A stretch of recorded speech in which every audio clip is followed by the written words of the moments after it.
Hi, Fresh Talks Global Vision. Well, we are starting live. I was just looking, Claudia was sharing with me some artwork that she's doing. So I'm going to have her share that to everyone because Claudia, you are seriously a superstar. And I got to meet Claudia mm, like a month ago. And Claudia and I were in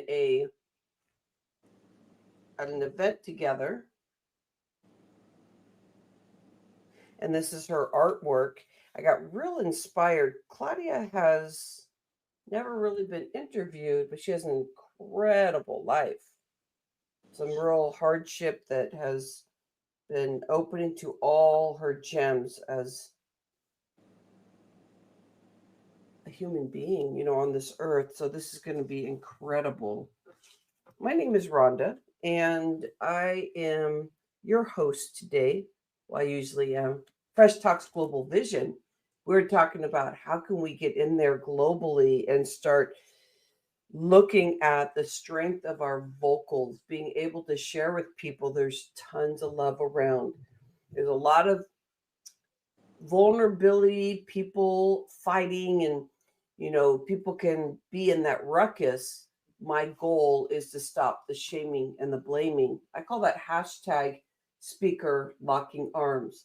I believe as we open our vocals that we get to lock our arms with those people that feel empowered or learning to feel empowered, to be able to say, hey, I'm going to stop the blaming and shaming on myself so then I can translate and have the ultimate love for everybody else also, because it always comes from within, and it's always our struggles. And that's why I like to talk about these conversations, this our background and what we're doing, our breakthroughs.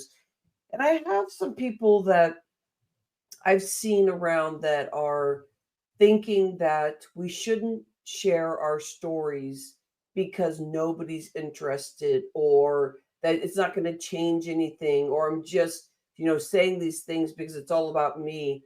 And I'm telling you, I still see those people, but I know that I'm always seeking those that are willing to share, know that their story is going to help somebody else, because we truly all deal with something. And when we pretend that we don't, it holds us in a different low vibration.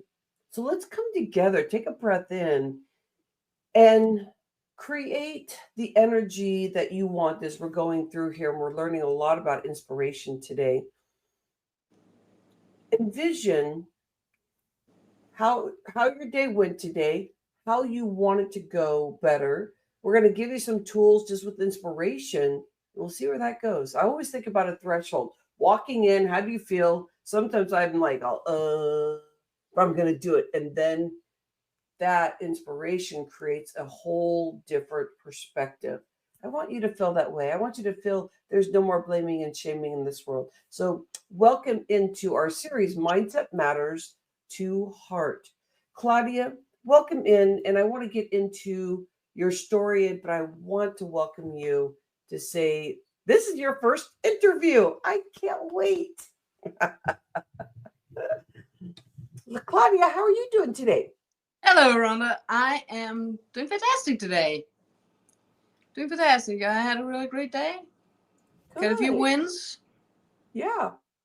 Yeah, I like those wins. Okay, so Claudia, I had this dream last night, and it got me thinking about why I feel, we get different levels here. Whenever we're up leveling, something shows up, and I had this feeling of dread when I woke up because I finally realized something that was a breakthrough, but it was like, oh, how do I get myself out of this ruckus? And it was whenever I felt safe for a moment, like a kid, like, oh, freedom, like, yes, that there was something that was ready to pounce. And it could be anything from my background of dealing with human beings that were in my life in that circle at that point when I was very young, 4, 5, up to 7 years old, not having a lot of control over my atmosphere. But when I had that epiphany, I knew that I could clear this and lift myself up in what I believe I deserve, because I've been holding myself back just based on that information of thinking and waiting for the other shoe to fall. I'm like, no, it's not. I'm an adult now. I get to make decisions of people that are in my life. I get to heal from this. And how do I start my day so that I can really be into truth? How about you, Claudia? How are you showing up? How did you have a good day today? What's going on for you? Well, I started my day at 4 a.m., reading a little bit in the Bible, and then Yeah. hitting the gym. Yeah. Oh, so in the gym, is this about like pumping iron? Is it about moving the body? Like what's your vibe in the gym? It's more there is a physical aspect of it too, but for me it what got me stuck to it was more the mindset shift that I have. It's like Yeah. I love the focus I have in there. And to keep the focus, I even always take pictures of the book that I read right now, and in the rep sets in between in the rest time I read. Really? Tell me more. So the reading and the working out and the reps, I'm already hearing this. What does the reading do for you as you're going from the reps to the book and back and forth? I'm definitely with the combination. I'm more in focus. I'm more attentive to what I read, and I always read a personal development book. Right now is "You Are the Placebo" by Dr. Joe Dispenza, and it's really What? good. It's about rewiring your mindset and your brain and your thinking, and that's what I'm working on right now myself. It's just to getting through those barriers that keep holding you back. Now Just who like couldn't love a little bit of Joe Dispenza? Come on. Did you, you see his documentary just recently? yeah, I've watched that on Gaia. I think it's it's amazing. It and when you start to change your thinking habits and to really rewiring your brain, that information is really important because you learn how your brain functions and what it does when and like that. For example, even when the negative is not a good thing, your mind wants to stay there because it's the known. And there's the positive that, but your mind tries to pull you back because it knows the negative, but and the positive is unknown. So isn't that weird? It is so crazy, Claudia. I remember, I'd say it's probably like a month ago. And because we're getting smarter, because if you're reading Joe Dispenza, of course, we saw him too, that we are hyper aware of when things shift and we get better and better at it because when you're in that sphere that thinking that you are like, hey, I want to be really diligent at what I'm doing, and we're learning how to do this better and better each day when we're in this learning and self-healing, all that kind of stuff. And I remember I started leaning forward. So subconsciously, something was going on that was going to push my day down. I was probably trying to grow something bigger. My kids just, both of them, just moved out of the house. I'm ready to go. I'm like, oh my gosh, I feel freedom. The morning starts off great. And then all of a sudden, I start feeling something clamping on. It's like clear plastic, like, so I can't see it because it's been there, but I haven't been able to see it because it's clear. And I start feeling my heart and my throat like closing me down. I go, does this happen every time that I am stressed out? This is the first time that I've really noticed that I'm going down the rabbit hole, and I'm like, oh, okay, I just caught myself. Oh, but it's easier to go down the rabbit hole because I'm so used to it. And I could feel this resistance. I felt my body go like literally like a fight. And I took a step back, took a breath, and I didn't have much energy. And I was just like, how do I clear this right now? Because the first time I've noticed that why am I getting tired? Why am I being pushed down when only an hour ago I was feeling motivated? So I thought it was like one of the biggest breakthroughs. I'm like, no freaking way. Claudia, I tell me some of your breakthroughs lately. What have you been learning about yourself? what I've learned. So one thing I learned about myself is that I've always been more on my masculine side in my life because I was born with asthma, so I spent a lot of time in the hospital. I had a toxic family, so I had to protect myself. So I was always more in the masculine. And lately I've been realizing for me to reach the next level, I need to learn to be more in my feminine, to see Mm. things more with heart and less with my mind, Yeah. to create balance and just like, Hmm. okay, I can let go. I'm not in that surrounding anymore where I need that protection. Yep. So I can let myself go and be in my feminine. Yeah. Claudia, I wonder if this happens to quite a few women. And we got to talk about your background, so we may get into that. But it's that thing about we don't get to be feminine because we know that like like I'm watching my background, I'm watching people, I'm always on alert, and it becomes like this adrenaline Russian masculine. I can't be myself, but we think that's us because we're just reacting and going through our thing. I love that you share that.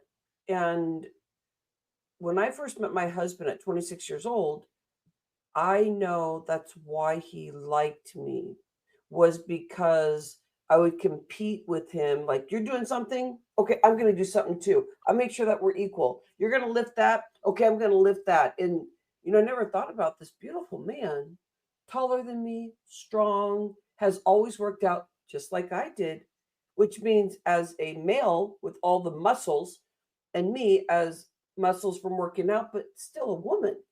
And I started discovering when I had my little girl that I started wearing pink for the first time and started acknowledging there was another side to that. And it was never welcomed in my life. It was always pull yourself up with your bootstraps. That is how you do it. Don't let anybody help you. You're going to be weak if you let anybody help you. And are you learning, pivoting this to you, are you learning more about what being feminine means? Give me some stories or some ideas with you welcoming in a different new layer that you were born with, having some Yeah. femininity. For me, it was always more a subconscious thing. It's just a thing. I just was like in automatic mode that I was more masculine, but and I was a tomboy. I Yeah. seriously was a tomboy, like short hair and all that. I never gonna wear skirts. I'm never gonna wear skirts, Hmm. um, and then I even at one point I even thought about. I never went through with it, but I even thought about like maybe changing my gender. Yeah. Yeah. Hmm. And for me, everything started once I got my gastric bypass. Then that's when my transformation started, and like 2 or 3 years after that, I was at a place where I started to work on my personality, not just on the struggles that I had before, Yeah. but I was really came to a time where I started working on myself, and that's when I started to let my feminine part come in, and when I started to fall in love with my femininity. It's like really I started to see it and all that, but I still don't really see myself fully. Yeah.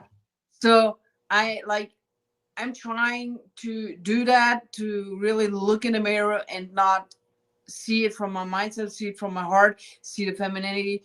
And I'm like, oh my God, I can look myself in the eye and just keep eye contact with myself. Wow. So yeah, it's now I love wearing dresses. I love wearing lipstick and all that. And before I'm like, I was a tomboy, like really Yeah. masculine. Wow. What a journey. When I think of art, I was showing your artwork, your stickers, your artwork that I have, like four of them. What I always think of like art as like tapping into, of course, the creativity because your stuff is unique. But isn't that a feminine style when you start like opening yourself up to that creative side? And when did that start? That's the first question. The second one, and that's your opinion, of course, in your journey. The second one is, when did you start tapping into artistry, artwork? How Okay, that so your started going on? first question, Mm-hmm. I realized once I started working on myself, my drawing changed. Before, most of my designs were like skulls. Yeah. And then after time, it was more like dogs, and there were flowers adding to, and never liked flowers. I'm like, giving me flowers. No, I will never want to have them. Now, like the thought of getting a bundle of roses is nice.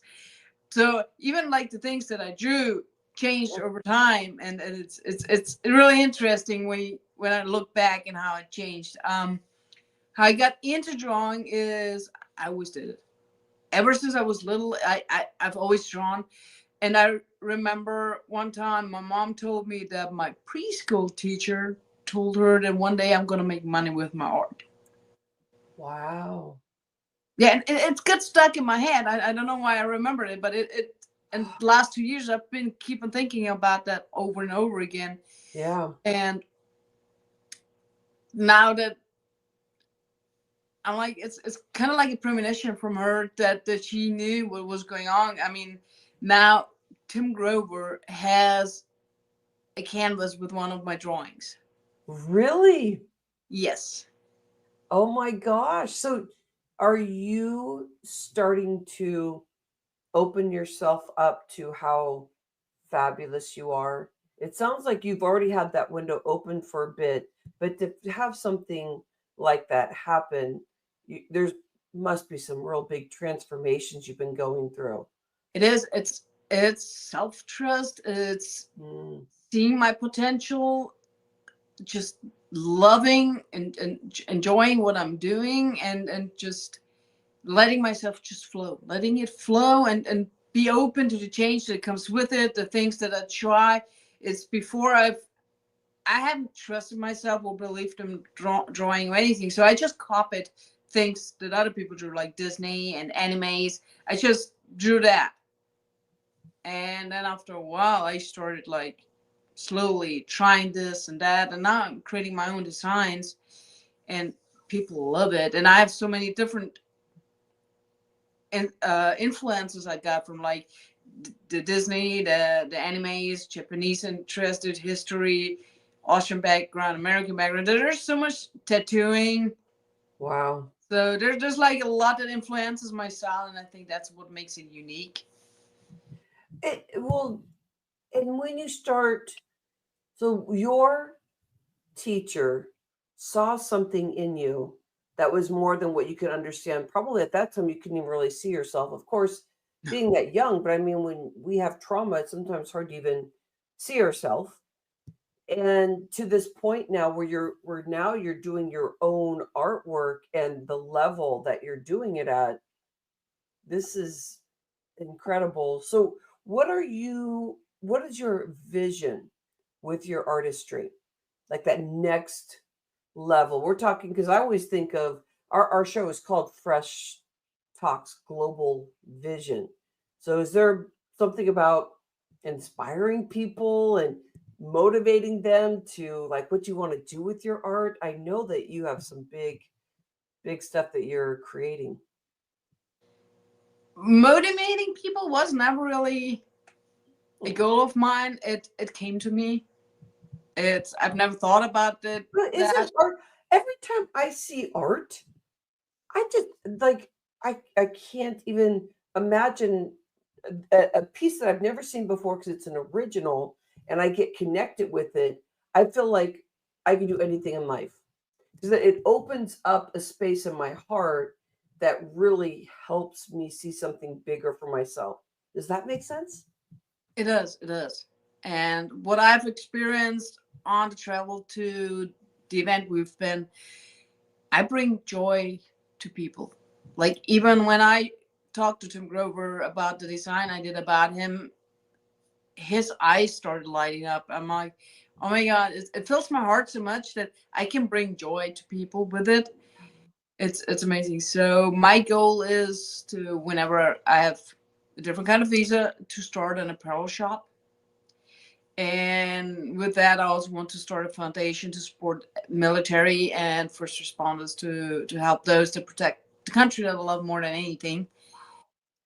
and on the road to that, inspire people and help people. So Yeah. with just how I work on myself and how I do things, and it's Yeah. In this Mindset Matters series, what are the things that you feel you're having breakthroughs right now to get to that level of what your vision is? Because it's a beautiful vision. I think about that for myself also. When I think about I'm out there sharing that I'm going to be doing something like a humanity project, and it's based on people being able to see me as one of the experts along with the community that I'm building. It's not just about me when it comes to what I'm doing, and I know that I'm looking for those bigger breakthroughs as I'm going through every day and connecting.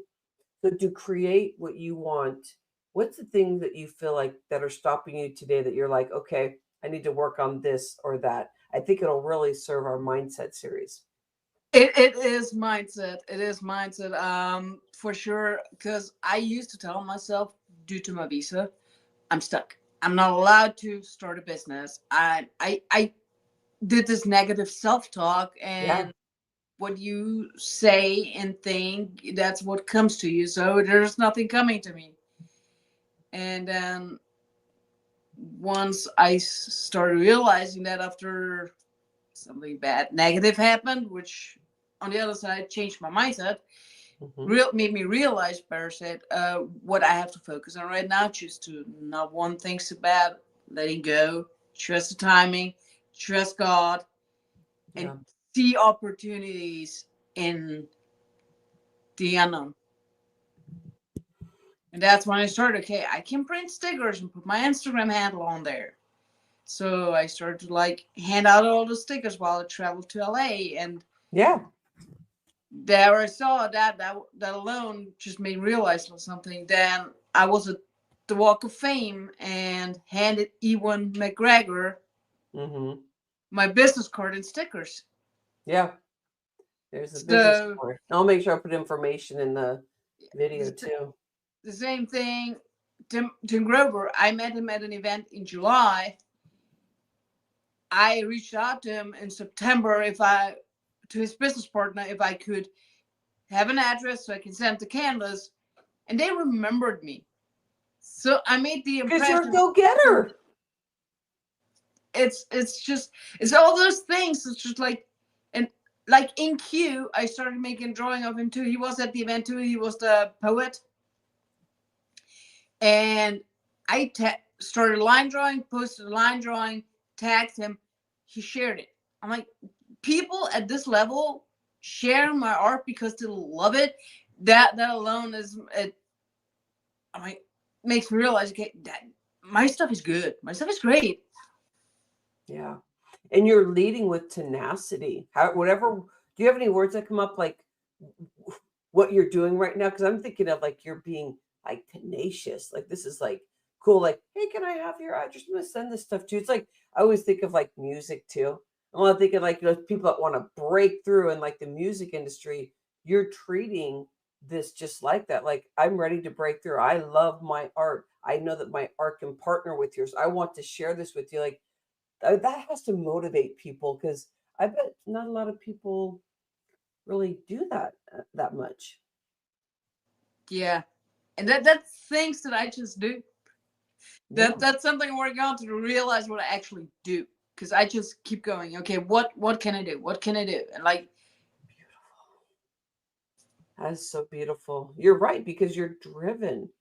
And I want to tell you that I'm so proud that I get to have your first interview because I want you to use this to get yourself out there so that you can get more interviews, so that you can talk about your artwork and your global vision, so that you can connect with other artists, people that can give you that step where you say, here's my artwork. This is my conversation around it. I'm doing interviews. I'm out there. I want to help you too as I'm growing because at some point you're going to exponentially grow with how tenacious you are and those people that are going to allow you to have that space to display or partner with you with your artwork. So there's some the reason why you are here. We have a whole line of ladies waiting in to go to the bathroom and you and I just talk, and I'm interviewing you, and you get to open your vocals about, like, you're learning to express more of what you're going through. Because I think it takes practice, but you did a great job. I don't think I'd ever do this good in my first interview. And I've been doing this stuff for like 17 years. But I've had my podcast for 7. But I mean, I've been doing videos and like probably thousands of hours to where I'm at, and acknowledging you that when you're driven like you are, that you just show up. You just show up, and then just stuff happens. So power to you, my friend. Thank you. Thank you. So Yeah. with your information here that I'm going to be putting in our video so people can find you because we're on YouTube, is this card, this information good enough to get to you? Because you have a phone number here, you have your email, and your nice little artwork, your artwork Yeah, here. that's my logo. Okay. Okay. Well, my friend, thank you so much for your time. You are beautiful. I remember talking to you right away. I just knew there was. I always get curious. That's how I get to grow, is get to see people in all different industries. And just like, man, you're saying something interesting. We need to talk. So I felt that way. So Yeah. congratulations on your first interview, and I'm happy that you were open to this because it can be a vulnerable space, but I know you're ready to explore whatever you can to get your artwork out there, because that represents maybe what you're here to do in life. Inspire people through artwork. You'll never. Appreciate you, my friend. Thank you for having me on. You're welcome. Fresh Talks, Global Vision, Mindset Matters to Heart. I think Claudia did an incredible job. And I do find that I can interview people that have been doing this for years. It's difficult when I'll just ask them a question that just everything's rolling a certain way, and I'll just kind of pivot it to make sure we cover areas. And Claudia did a really good job. That means what I always feel like, people like that are in tune, they're ready for that next moment, and they will give you their heart because they know that they're working on being in alignment. And there's very little room for being, mean and rude to others. It's more that they're like learning how to get deeper into their heart so they can expand and explore. We need more people out there like that. Hashtag speaker locking arms. Let's keep locking arms with those people. I'm growing my heart, learning so much about myself. Let's stop the blaming and shaming. We got some more interviews. Mindset Matters to Heart.